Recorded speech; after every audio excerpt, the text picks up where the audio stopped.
नमस्कार मंडळी. भूतांच्या गोष्टी ऐकायच्या आहेत का? मग चला माझ्यासोबत. कुठे? भूतांच्या जगात. इतर यूट्यूब चॅनेलसाठी सूचना. आपल्या भूतांच्या जगात या चॅनेलवर प्रकाशित होणाऱ्या सत्य अनुभवांचे कॉपीराईट चॅनेलकडे असून कोणत्याही हिंदी अथवा मराठी चॅनलने विना परवानगी येथील सत्य अनुभव त्यांच्या चॅनेलवर प्रकाशित करू नये.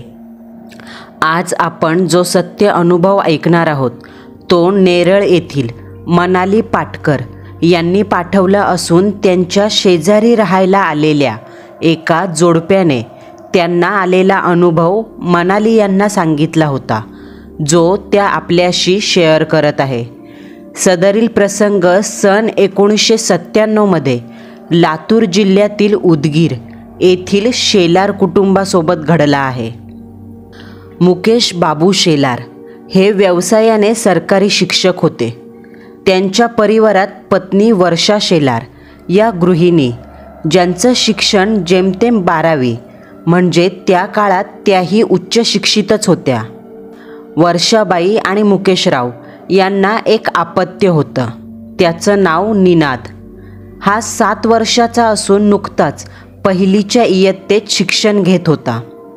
तर झालं असं, 1997 साली मुकेशरावांची परभणी जिल्ह्यातून लातूर जिल्ह्यातील एका मराठी शाळेत बदली झाली. ते सरकारी शिक्षक असल्याने नेहमीच त्यांची बदली होत असत. मुकेशराव आपलं सर्व सामान घेऊन लातूर जिल्ह्यात आले, जिथे त्यांनी राहण्यासाठी एक ऐसपैस घर भाड्याने घेतलं. टेम्पोमार्फत सर्व सामान घरात आणलं आणि मजुरांमार्फतच सर्व सामान नीट लावून घेतलं. सामान वगैरे लावून झाल्यावर त्यांनी मजुराचे पैसे चुकते केले. तोपर्यंत वर्षाबाई आणि निनाद दोघेही मायलेक घराच्या गार्डनमध्ये असलेल्या सफेद रंगाच्या झोक्यावर बसले होते. झोक्यावर बसून हलके झुलत होते. तोच घराच्या दरवाजातून मुकेशराव चालत त्या दोघांकडे आले. वर्षा, निनाद, आजचा दिवस झोक्यावर बसून झुलत घालवायचा विचार आहे वाटतं. मुकेशराव प्रसन्न चेहऱ्याने हसत म्हणाले. पप्पा, खूप मजा येते या झोक्यावर बसायला, तुम्ही पण बसा, निनाद आपल्या गोड स्वरात म्हणाला. तसे मुकेशरावांनी त्याला उचलून कवेत घेतलं आणि त्याचा एक पापा घेतला. हो बेटा, रात्री बसू हां. तसंही आता हा झोका आपलाच आहे की नाही, कधीही केव्हाही बसू शकतो आपण. मुकेशरावांनी असं म्हणत वर्षाबाईंकडे पाहिलं आणि म्हणाले. वर्षा, अगं खूप भूक लागली आहे, काहीतरी खायला बनव ना.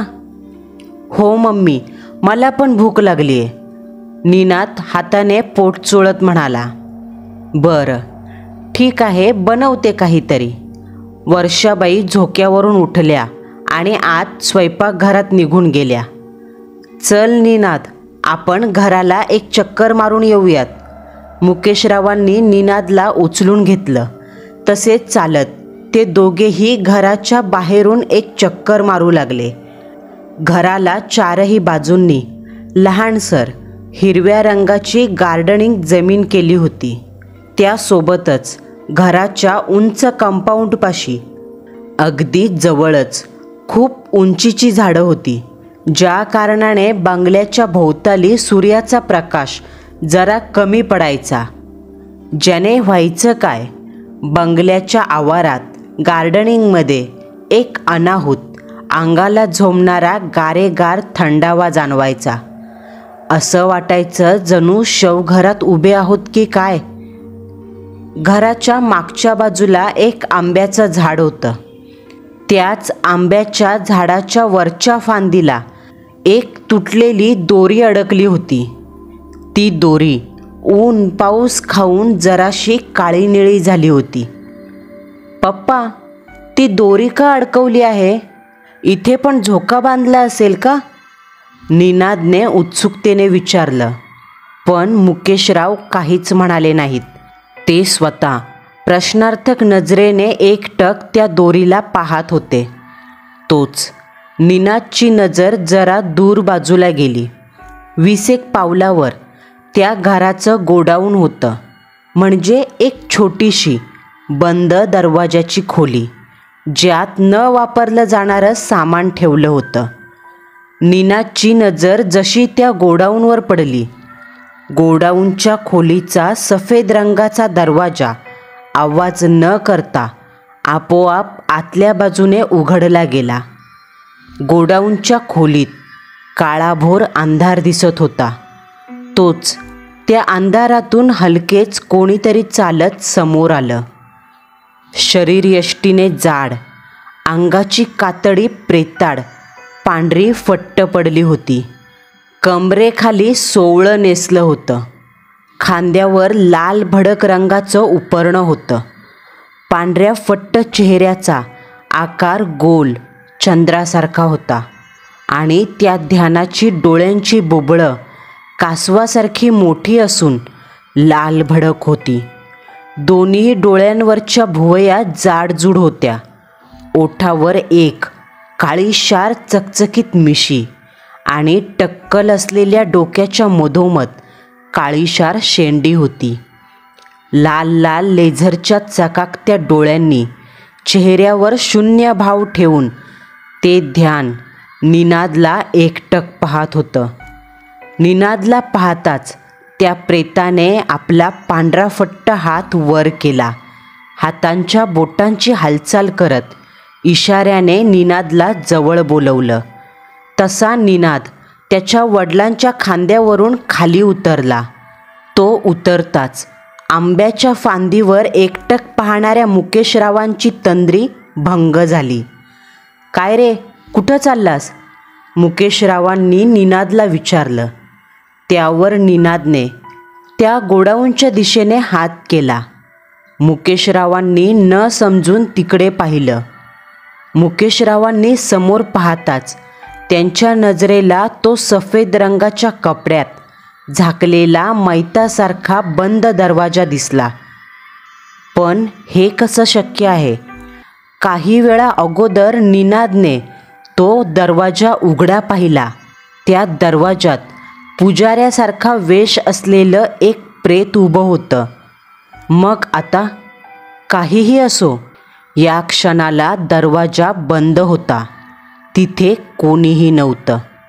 तिकडे त्या बंद दरवाजाकडे तिथे आणि कशाला जायचंय? मुकेशरावांनी निनादला विचारलं. त्यावर त्याने वर्णनासहित सांगितलं, पप्पा, तिथे कोणीतरी होतं. त्यांनी मला तिकडे बोलवलंय. मुकेशराव यावर काही म्हणणार तोच मागून वर्षाबाईंचा आवाज आला. अहो निनाद, मी पोहे केलेत, गरम आहेत, तेच खाऊन घ्या चला, नाहीतर थंड होतील. वर्षाबाईंच्या वाक्यावर मुकेश आणि निनाद दोघांनी होकारार्थी मान हलवली आणि सर्वजण तिथून निघून गेले. पाहता पाहता वेळ सरली. संध्याकाळी जेवणं आटोपल्यानंतर भांडी वगैरे घासून शेलार परिवार झोपायला निघून गेलं. उद्या मुकेशरावांना शाळेत हजेरी लावायची होती.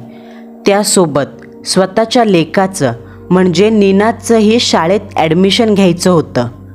त्या रात्री सर्वजण लवकर बेडरूममध्ये झोपी गेले. दिवसभराचा प्रवास, धावपळ याने तिघांनाही गाढ झोप लागली. नेहमीप्रमाणे सकाळी 6 वाजता वर्षाबाईंना जाग आली.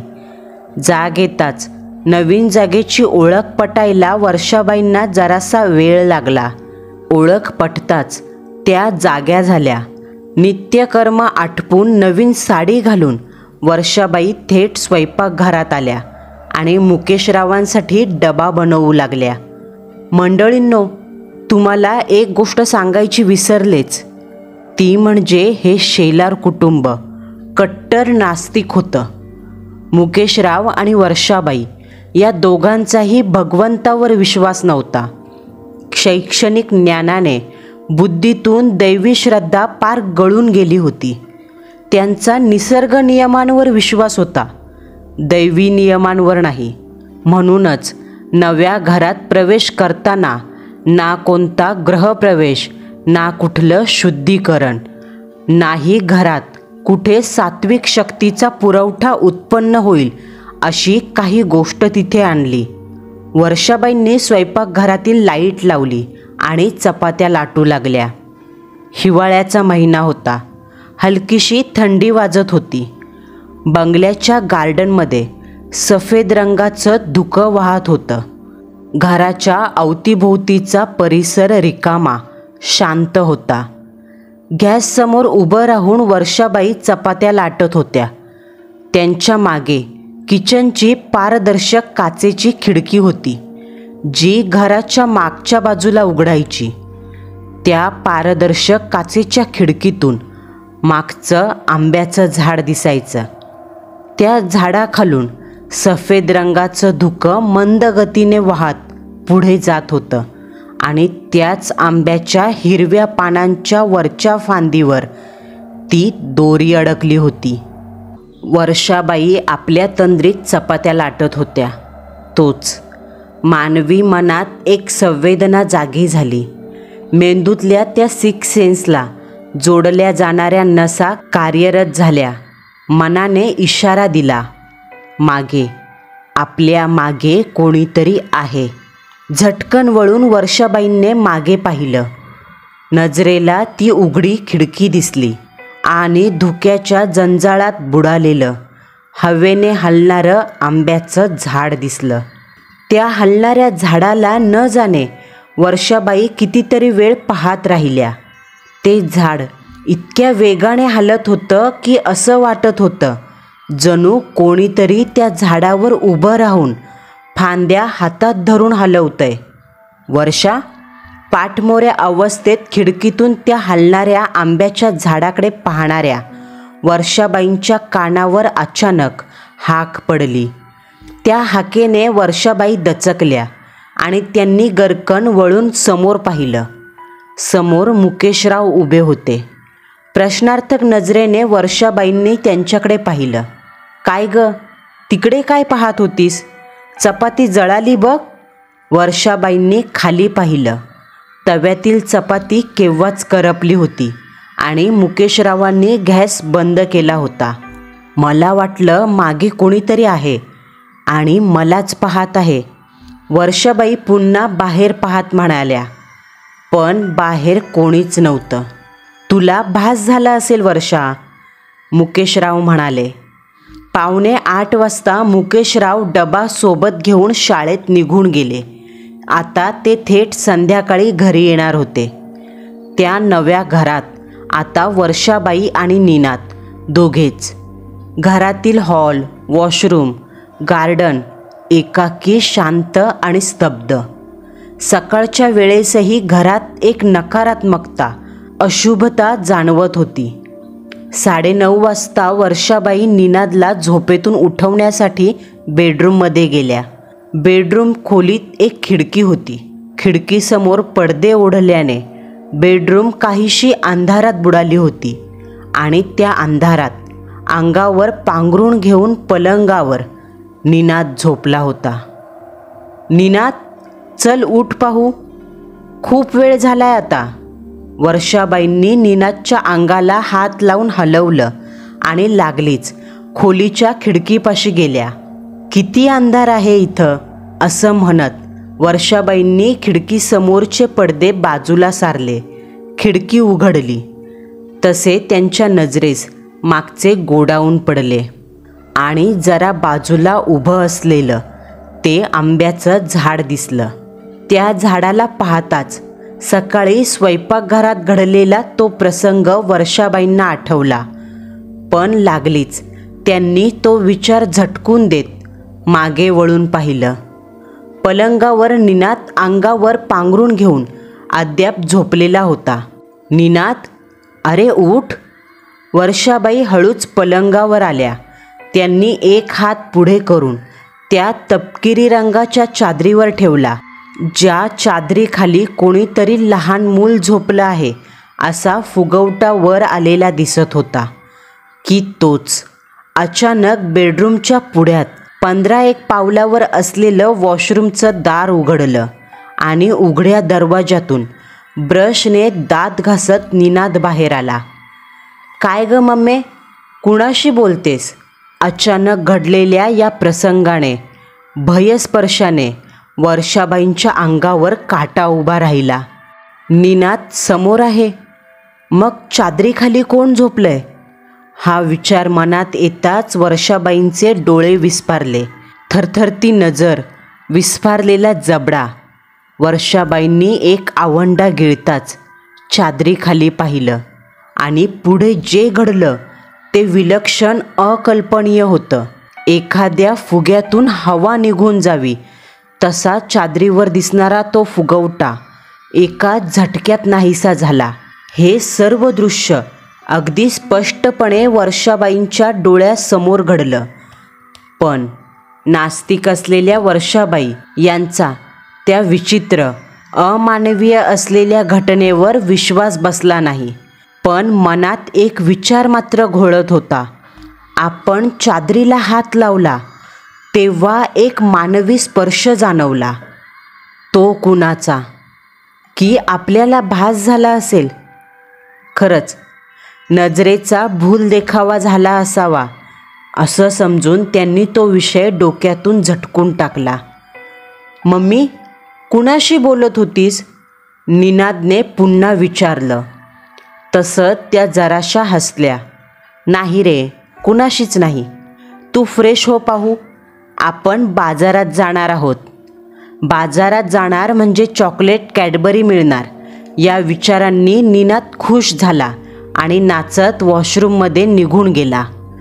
घराला टाळं लावून साधारण 10:30च्या दरम्यान वर्षाबाई निनादला घेऊन बाजारात आल्या. अशात बाजारात त्यांची ओळख एका कमला आजीशी झाली, ज्या वर्षाबाईंच्या घरापासून 2-3 घरं सोडून काहीशा अंतरावर एका घरात राहत होत्या. कमला आजींना एक मुलगा होता जो बाहेर देशात राहायचा. महिन्याला कमला आजींना खर्चासाठी पैसे पाठवायचा. बाजारातून सामान घेऊन येता येता दुपारचे 3 वाजले. वर्षाबाई जेव्हा पुन्हा घरी आल्या तेव्हा दारं खिडक्या बंद असल्याने घरात कमालीचा अंधार दाटला होता. त्यासोबत घरात थंडी जाणवत होती. संध्याकाळी मुकेशराव कामावरून परत आले. येताना त्यांनी सोबत आईस्क्रीम आणली. जेवण, भांडी वगैरे झाल्यावर 9:45 वाजता मुकेशराव, वर्षाबाई आणि निनाद तिघेही झोपाळ्यावर बसून आईस्क्रीम खात होते. निनाद खाण्यात दंग होता, तर मुकेशराव आणि वर्षाबाई दोघांच्या सकाळपासून काय काय घडलं यावर गप्पा सुरू होत्या. वर्षाबाईंनी सकाळी भेटलेल्या कमला आजींविषयी सांगितलं. त्या इथेच आपल्या घराच्या बाजूलाच राहतात.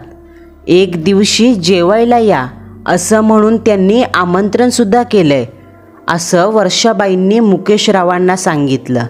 त्यावर मुकेशराव जाऊ एवढंच म्हणाले. जरा वेळ अजून तिथेच बसून शेलार कुटुंब 10:30 वाजता झोपायला निघून गेलं. 11 वाजेपर्यंत सर्वांना गाढ झोपही लागली. रात्री 1:15च्या सुमारास तहान लागल्याने वर्षाबाईंना जाग आली. त्यावेळी खोलीत काळाकुट्ट अंधार पसरला होता. डोळ्यांना समोरचं काहीच दिसत नव्हतं. जरा वेळाने वर्षाबाईंना कळालं, लाईट गेली आहे. खोलीत कमालीचा अंधार होता, ज्याने दरवाजा कुठे हे सुद्धा दिसत नव्हतं. घर नवीन असल्याने पाऊलवाटा ओळखीच्या नव्हत्या. नजरेला खोलीची तपकिरी पडद्यांनी झाकलेली खिडकी दिसत होती. त्या खिडकीतून बाहेरचा चांदण्यांचा दुधाळ प्रकाश पडलेला दिसत होता. वर्षाबाई खिडकीजवळ आल्या. पडदे बाजूला सारून त्यांनी खिडकी उघडली. खिडकी उघडताच बाहेरून सफेद रंगाचं थंड धुकं अंगावर आलं आणि त्या धुक्यात घराच्या मागच्या बाजूला चंद्राच्या दुधाळ प्रकाशात वर्षाबाईंना आंब्याच्या झाडाजवळ एक मुलगा पाठमोरा उभा दिसला. हा मुलगा कोण आहे? वर्षाबाई स्वतःशीच म्हणाल्या. तेवढ्यात तो मुलगा पुढच्या दिशेने चालत जाऊ लागला.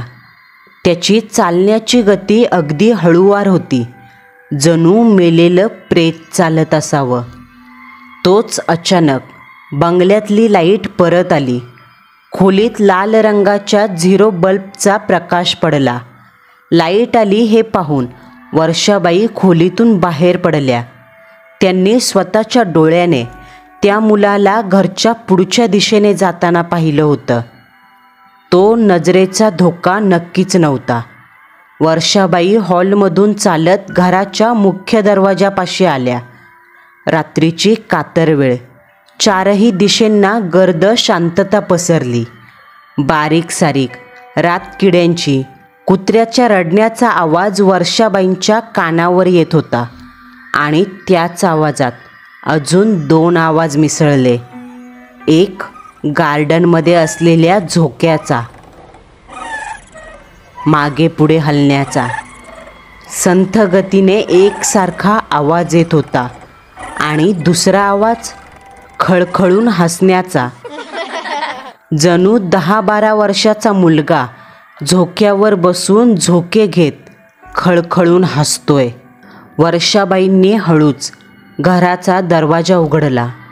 दरवाजा उघडताच नजरेला पांढऱ्या धुक्यात हलणारा झोपाळा दिसला. परंतु त्या झोपाळ्यावर कोणीही नव्हतं. झोपाळा एका लयीत आवाज करत हलत होता. अचानक झोपाळा बिनधक्क्याने कसा हलू शकतो? तो हसण्याचा आवाज कोणाचा? आणि तो मुलगा कुठे गेला? अचानक असा गायब कुठे झाला? वर्षाबाईंचा मेंदू विचार करून फुटायची वेळ आली. जे काही घडत होतं ते फारच विलक्षण, मती बधीर करणाऱ्यांमधलं होतं. अद्यापसुद्धा वर्षाबाईंना हे कळून चुकलं नव्हतं का घडणारा प्रकार अमानवीय शक्तीच्या चेष्टेचा प्रकार होता. या घरात अवतीभोवती काहीतरी आपल्या नजरेआड दिवसाच्या 24 तासात अदृश्यपणे फिरत होतं. वर्षाबाईंनी दरवाजा ओढून घेतला. घडलेल्या प्रकाराने त्यांना भीती वाटली होती. घसा कोरडा पडला होता. तशा त्या स्वयंपाकघरात आल्या. पाणी पिऊन पुन्हा बेडरूममध्ये गेल्या. खोलीची खिडकी अद्याप उघडी होती आणि उघड्या खिडकीतून बाहेरचं गोडाऊन आणि गोडाऊनचा उघडा बंब दरवाजा दिसत होता. बापरे, हा दरवाजा कधी उघडला? वर्षाबाई स्वतःशीच म्हणाल्या. इतक्या रात्री या क्षणाला बंगल्याच्या बाहेर जाणं वर्षाबाईंच्या स्त्री मनाला धोक्याचं वाटलं. जर बाहेर खरंच तो मुलगा असेल आणि त्याच्यासोबत अजून 3-4 जणं चोरीच्या उद्देशाने आली असतील तर? त्या शांततेत गोडाऊनचा दरवाजा आपटल्याचा आवाज गरम शिसं कानात ओतावं तसा वर्षाबाईंच्या कानात घुसला. त्या आवाजाने वर्षाबाई पायाच्या तळव्यापासून डोक्यापर्यंत दचकल्या. भीतीने सर्व शरीर लाकडागत ताठरलं. नाकातून एकसारखा श्वास आत बाहेर ओढला जात होता. छाती फुग्यासारखी खालीवर फुगत होती. वर्षाबाईंनी पटकन खिडकी आपल्या मागोमाग लावून घेतली. मुकेशराव आणि निनाद दोघेही अगदी साखर झोपेत होते. वर्षाबाईंना वाटलं मुकेशरावांना याबद्दल सांगावं, पण ते गाढ झोपेत असल्याने वर्षाबाईंनी त्यांना उठवलं नाही आणि स्वतःसुद्धा विचार करत करत झोपी गेल्या. 3ऱ्या दिवशी नेहमीप्रमाणे पहाटे 6:30च्या दरम्यान वर्षाबाई उठल्या. फ्रेश होऊन मुकेशरावांसाठी डबा बनवू लागल्या. 8 वाजता मुकेशराव आणि निनाद शाळेत गेले. आज निनादचा शाळेतला पहिला दिवस, त्यामुळे तो फार खुश होता. निनादसुद्धा शाळेत गेल्याने आता भल्या मोठ्या घरात वर्षाबाईंना एकटेपणा असह्य होऊ लागला. त्यात 11 वाजता लाईट गेली, ती अद्याप आली नव्हती. नक्कीच लोड शेडिंग असावं. आता वेळ घालवण्यासाठी जवळ काहीही नव्हतं.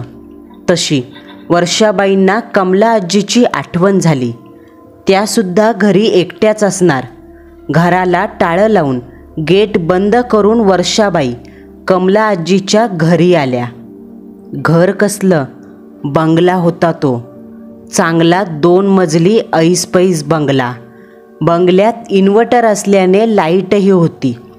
कमला आजींना वर्षाबाईंना त्यांच्याकडे आलेलं पाहून फार आनंद झाला. आजीने वर्षाबाईंना कौतुकाने बंगला दाखवला. बंगल्याच्या हॉल, किचन, बेडरूम आणि सर्वात शेवटी भली मोठी देवखोली. पण त्या देवखोलीत फक्त एकच देव होता, तो म्हणजे महादेव. प्रसन्न चेहऱ्याने मांडी घालून बसलेल्या महादेवाचा बैठी अवस्थेतील फोटो होता. महादेवाचं सर्व शरीर निळ्या रंगाचं होतं. डोक्यावर बांधलेल्या जटांमध्ये चंद्रकोर अडकलेली, गळ्यात नागदेव वासुकी, गळ्यामध्ये हातामध्ये रुद्राक्षांच्या माळा, कपाळावर भस्म आणि मधोमध एक लाल रंगाचा उभा टिका. महादेवाचा चेहरा अगदी मन प्रसन्न करणाऱ्यातला होता. त्या फोटोतील चेहऱ्याकडे पाहून वर्षाबाईंचा जणू सर्व क्षीण निघून गेला. आजी, हा सुंदर फोटो? वर्षाबाईंनी विचारलं. त्यावर आजी म्हणाल्या, अगं, माझा मुलगा डॉक्टर आहे, पण त्याचा भोलेनाथावर फार विश्वास. त्यानेच हा फोटो 8 वर्षापूर्वी आणलाय. तेव्हापासून इथंच आहे. मी रोजच पूजा करते याची. कमला आजी म्हणाल्या.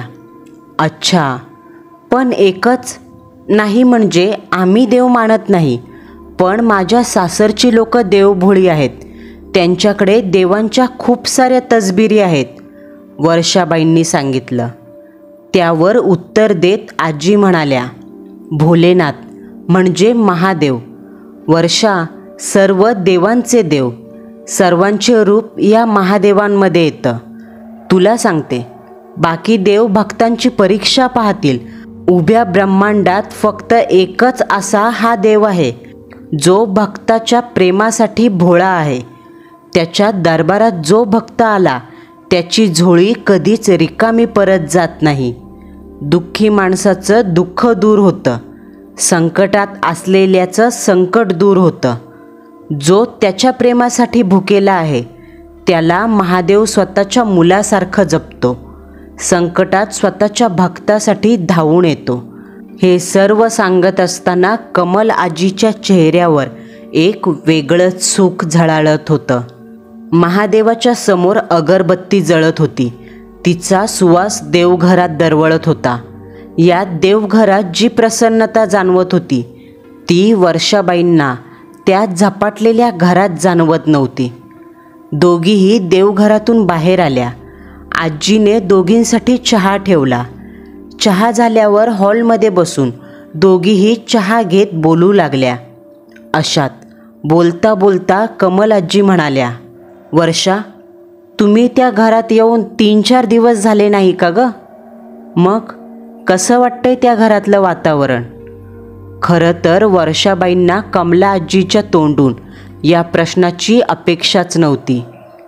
कमला आजीच्या या प्रश्नावर वर्षाबाईंचा चेहरा जरा घाबरल्यासारखा, चिंताग्रस्त झाला. घरातील शांतता, गार्डनमधील थंडावा, किचनमध्ये आलेला अनुभव, काल रात्री बेडरूमच्या खिडकीतून आंब्याच्या झाडाजवळून चालत गेलेला तो मुलगा, सर्व काही एक क्षण वर्षाबाईंच्या डोळ्यासमोर झळकून गेलं. वर्षा, अचानक आलेल्या कमला आजीच्या हाकेने वर्षाबाई दचकल्या. त्यांनी न समजून म्हटलं, काय ग, काय झालं? किती मोठ्याने दचकलीस? काही टेन्शन आहे का? आजीने भुवया बारीक करत विचारलं. त्यावर वर्षाबाईंनी एक आवंढा गिळला आणि आपल्यासोबत ज्या काही घटना घडल्या त्या थोडक्यात का असेना पण आजीला सांगितल्या. वर्षाबाईचं सर्व काही आजीने गंभीरपणे ऐकून घेतलं आणि त्यांनी प्रतिक्रिया म्हणून जी काही माहिती दिली ती ऐकून वर्षाबाईंना भीतीचा 440 वोल्टचा करंट बसला. आजी सांगू लागल्या, हे बघ वर्षा, मी जे काही सांगत आहे त्यात तुला घाबरवण्याचा माझा हेतू नाही, पण तुम्ही ज्या घरात राहता ना त्या घरात 12 वर्षापूर्वी एक ब्राह्मण कुटुंब राहत होतं. त्यांचं स्वतःचं घर होतं. ते म्हातारा बापू तामणे, त्याची बायको अनुश्री तामणे आणि त्यांचा 10 वर्षाचा नातू चिराग. चिरागचे आई वडील म्हणजे बापू याचा मुलगा आणि सून एका अपघातात गेले. तेव्हापासून चिरागला त्याच्या आजी आजोबांनी सांभाळलं. त्यांच्या घराचा जो काही खर्चभार होता तो त्यांची मुलगी लग्नानंतरही उचलत होती. पण त्यात एकदा झालं असं की एके मध्यरात्री 2-3 चोर तामणेंच्या घरात घुसले आणि त्या चोरांनी तामणे कुटुंबाची निर्घृण हत्या केली. घराच्या मागे ते आंब्याचं झाड आहे ना, तिथे त्या झाडाच्या फांदीला चिरागचं प्रेत फास दिल्यासारखं लटकवलं होतं त्यांनी आणि बापू तामणे याचं पोट फाडलेलं रक्तबंबाळ अवस्थेतलं प्रेत त्या बंद गोडाऊनमध्ये फेकून दिलं होतं आणि अनुश्रीचं प्रेत झोपाळ्यावर पडलं होतं.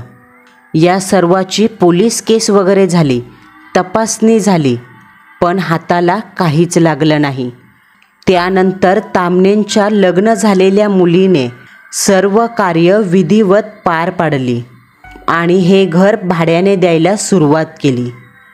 तुमच्या अगोदरसुद्धा खूप जणांनी हे घर राहायला भाड्याने घेतलं होतं, पण सर्वांनीच त्याचा नाद सोडून दिला, कारण तिथे राहणाऱ्या सर्वांना मरण पावलेल्या तामणे कुटुंबाची आत्मा दिसते. काहींसोबत रात्री अपरात्री चेष्टेचा प्रकार घडला होता. मध्यरात्री म्हणे झोपाळा झुलायचा आवाज येतो. घरामध्ये वावरत असताना कोणाच्या तरी अस्तित्वाची जाणीव होते. घरात 24 तास थंड वातावरण असतं. त्या घरात म्हणे कोणालाही सुख लाभत नाही. तिथे फक्त आणि फक्त नैराश्य फिरतं. तू तुझ्या परिवाराची काळजी घे आणि काही गरज लागली तर मोठ्या मनाने मला सांग. आजीच्या तोंडून सर्व हकीकत ऐकून खरं तर वर्षाची 5 धारण बसली. संध्याकाळी 5-5:30च्या दरम्यान ती कमला आजीचा निरोप घेऊन घराजवळ आली. कमला आजीची ती भयानक हकीकत ऐकल्यानंतर वर्षाबाईची घरात जायची हिंमत होत नव्हती. हे घर खऱ्या अर्थाने झपाटलं होतं. काही अनुभव स्वतः वर्षाबाईंनी घेतले होते, तरी कशी तरी हिंमत एकवटून ती घरापाशी आली, पण आत गेल्या नाहीत. उलट घराच्या संगमरवरी पायऱ्यांवर बसल्या. बाजूलाच गार्डनमध्ये झोपाळा होता, ज्यावर अनुश्रीचं मयत मरून पडलेलं होतं. त्या झोपाळ्याकडे पाहतानाही वर्षाबाईंना भीती वाटू लागली. 6 वाजता मुकेशराव आणि निनाद दोघेही परत आले. मुकेशराव येताच वर्षाबाईंना जरा धीर आला. वर्षाबाईंना बाहेर बसलेलं पाहून मुकेशरावांनी विचारलं, तू इथे का बसली आहेस? तेव्हा त्या म्हणाल्या, काही नाही, घरात एकटं वाटत होतं, कंटाळा आला म्हणून इथे बसले. वर्षाबाईंच्या वाक्यावर मुकेशरावांनी फक्त स्मित हास्य करत ठीक आहे इतकंच म्हटलं. सर्वजण पुन्हा घरात आले. संध्याकाळचं जेवण झाल्यानंतर झोपायला म्हणून बेडरूममध्ये आले. निनादचा शाळेचा पहिला दिवस असल्याने तो खूपच थकला होता. बेडवर पडल्या त्याला झोप लागली. वर्षाबाईंचा चेहरा सकाळपासून जरा विचारमग्न, चिंतित दिसत होता. शेवटी न राहून मुकेशरावांनी काय झालं असं विचारलं. तेव्हा वर्षाबाईंनी आज सकाळी कमला आजीच्या घरी गेल्यापासून त्यांनी सांगितलेल्या घरात घडलेल्या हत्याकांडाची भयावह माहिती दिली आणि स्वतःसोबत घडलेल्या भयचेष्टेचे अनुभव सांगितले. ही सर्व हकीकत ऐकून मुकेशरावांना काय बोलू आणि काय नको असं झालं. शेवटी त्यांनासुद्धा एक अनुभव आलाच होता. निनादला दिसलेला तो गोडाऊनमधला माणूस, ज्याचं वर्णन निनादने जसं केलं होतं, सोवळं, उपर्ण, ब्राह्मण मयत बापू तामणे याच्याशी बरोबर जुळत होतं. शेवटी सर्व हकीकत ऐकून झाल्यावर मुकेशरावांनी निनादला दिसलेला गोडाऊनमधला म्हातारा त्याच्याबद्दल सांगितलं, जे ऐकून वर्षाबाईंच्या घशात आवंढा अडकला. डोळे बिडकागत मोठे झाले. कुठेतरी या सर्व घटना सत्यतेचा अंश देत होत्या. निनादने केलेलं वर्णन, तो 7 वर्षाचा पोर कशाला खोटं बोलेल? आणि त्याने तर कधीच बापू तामणेला पाहिलंही नव्हतं. तसंही कोवळ्या मनाच्या त्या मुलाला ती भूतं प्रेतं दिसतात हे वर्षाबाई आणि मुकेशराव जाणून होते. घडणारा प्रकार फारच चमत्कारिक, विलक्षण, भयभीत करणारा होता. निनादने जे वर्णन केलं त्यावरून हे स्पष्ट होतं का घराजवळ प्रेताचा फेरा आहे. अहो, आता काय करायचं? वर्षाबाईंनी जरा घाबरत विचारलं. त्यावर मुकेशराव म्हणाले, मला तर काही समजत नाही. आपण कधी हे देव, भूत, प्रेत मानलंच नाही, पण घडतंय ते न मानून चालणार नाही. या घरात नक्कीच काहीतरी गडबड आहे, हे मात्र खरं. वर्षा, तू एक काम कर, उद्या तू आजीकडे जा आणि त्यांच्याकडेच काहीतरी मदत माग. मुकेशरावांच्या वाक्यावर वर्षाबाईंनी फक्त मान हलवली. ठीक आहे असं सांगितलं. कशी तरी शेलार कुटुंबाने ती रात्र भीतीच्या दडपणाखाली जागून काढली. कारण रात्री 12 वाजता बाहेर झोपाळा हलण्याचा, मध्येच बागेतून कोणीतरी धप धप असं धावत गेल्याचा, मध्येच हसण्याचा आवाज कानी पडत होता. आणि ते आंब्याचं झाड त्या रात्री जरा जास्तच सळसळ करत होतं. शेवटी एकदाची ती अपवित्र रात्र सरली. दिवस उजाडला. त्या दिवशी मुकेशराव निनादला डबा बाहेरूनच घ्यावा लागला. कारण रात्रभर वर्षाबाईंचा त्या भयंकर आवाजांनी डोळा लागला नव्हता. शेवटी सकाळी 10 वाजता वर्षाबाई कमला आजीपाशी गेल्या. काल रात्री मुकेशरावांबरोबर झालेलं बोलणं, मध्यरात्रीचे ते आवाज, निनादने पाहिलेलं बापू तामणेचं प्रेत, सर्व काही कमला आजीला सांगितलं आणि यावर काही उपाय आहे का हे विचारलं. त्यावर कमला आजी म्हणाल्या, माझ्या ओळखीत एक समर्थ आहेत. असं म्हणतात त्यांना महादेवाचा आशीर्वाद लाभलाय. भूतबाधा, काळी जादू याबद्दल त्यांना ज्ञान आहे. आपण त्यांच्याकडे जाऊन त्यांनाच मार्ग विचारू. दुपारचं जेवण वर्षाबाईंनी कमला आजीकडेच केलं आणि 2 वाजता त्या समर्थांच्या घरी आल्या. समर्थ एक साधारण व्यक्ती, अंगात इन केलेला शर्ट, खाली काळी पॅन्ट. ज्या ज्या लोकांना समर्थांनी भूतबाधेतून, करणी, जादूटोणा अशा भयंकर घटनेतून वाचवलं होतं, त्याच माणसांनी त्यांना समर्थ हे नाव दिलं होतं. असो, समर्थांनी वर्षाबाईंचं सर्व बोलणं गंभीरपणे ऐकून घेतलं आणि म्हणाले, भटकत्या आत्मा आहेत त्या. पण एक सुखदायक बाब अशी का त्या सर्वांचं मरण जरी घरात आलं असलं तरी प्रेतं बाहेर होती. आणि म्हणूनच ते सर्व प्रेत आत्मे फक्त बाहेर दिसतात, घरात येऊ शकत नाही. ती तुम्हाला फक्त घाबरवू शकतात, हानी पोहोचवू शकत नाही. पण तुम्ही सांगितलंत का तुमच्या मुलाला बापूच्या प्रेताने त्याच्याकडे बोलवलंय, म्हणजे ते प्रेत लहान मुलांना आकर्षित करू शकतं. म्हणून तुम्हाला काही उपाय सांगतो, ज्याने तुमच्यापुरतं बंधनही तयार होईल आणि त्या आत्म्यांना मोक्षाची वाटही मिळेल. एक काम करा, महादेवाची एक तसबीर घेऊन तिला हार फुलं वाहून तिची पूजा करा. आणि ती घरात स्थापन करा. मुख्य दरवाजावर शस्त्रधारी मर्कटराज हनुमंताची तसबीर लावा. महादेवाच्या तसबिरीसमोर दर दिवशी सकाळी रात्री दिवा पेटवून महामृत्युंजय मंत्राचा जप करा आणि तसबिरीसमोर 5 दिवस न विजता अगरबत्ती लावत राहा. म्हणजे एक विजली का दुसरी, मग तिसरी आणि शेवटी 5व्या दिवशी अगरबत्तीची राख गोळा करा. ती राख नुसती राख नसेल, महादेवाच्या भस्मात तिचं रूपांतर होईल. ती राख गंगाजलाच्या पाण्यात मिसळा आणि ती राख बागेत, झोपाळ्यावर, आंब्याच्या झाडावर, गोडाऊनमध्ये शिंपडून टाका. हे सर्व विधी पार पडले तर ते आत्मे नाईलाजाने मोक्षाच्या दिशेने प्रस्थान करतील. समर्थांनी उपाय सांगितला. त्यानुसार वर्षाताईंनी बाजारातून सर्व विधीचं सामान घेतलं. महादेवाची तसबीर, दिवा, मृत्युंजय मंत्र पुस्तक, गंगाजल, अगरबत्त्यांची पाकिटं, फुलांचा हार सर्व घेऊन त्या घरी आल्या. समर्थांनी सांगितल्यानुसार वर्षाबाईंनी 5 दिवस नित्यनेमाने महादेवाची भक्ती केली. महामृत्युंजय मंत्र म्हटला. 5 दिवसानंतर तसबिरीसमोर राखेचा भांडार जमला.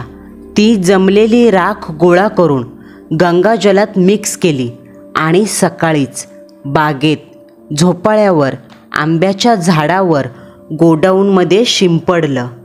पाहता पाहता महादेवाच्या भक्तीचा चमत्कार घडला. हळूहळू रात्री अपरात्री येणारे आवाज, होणारे भास, नकारात्मकता, गार्डनमधील थंडावा नाहीसा झाला. पुढे जाऊन शेलार कुटुंबाला कोणताही त्रास झाला नाही. शेवटी 5 वर्ष शेलार कुटुंब त्या घरात राहिले आणि मग मुकेशरावांची बदली नेरळ शहरातल्या भडवळ या गावी झाली. पण यातून अजून एक चांगली गोष्ट घडली, ती म्हणजे शेलार कुटुंबाचा नास्तिकपणा जाऊन ते महादेवाचे भक्त झाले. त्यांच्या घरात नित्यनेमाने देवाची पूजा सुरू झाली. मंडळींनो, यातून मी इतकंच सांगेल, मानो या ना मानो, पर वो है. दिल से आवाज़ दी तो वो दौड़कर चला आएगा. तू हाक तो देकर देख मेरे भोलेनाथ को. हर हर महादेव. मंडळींनो, आपला आजचा थरारक अनुभव तुम्हाला कसा वाटला हे कमेंट बॉक्समध्ये कळवायला विसरू नका. पुन्हा भेटू. नवा सत्य अनुभव, नवा थरार.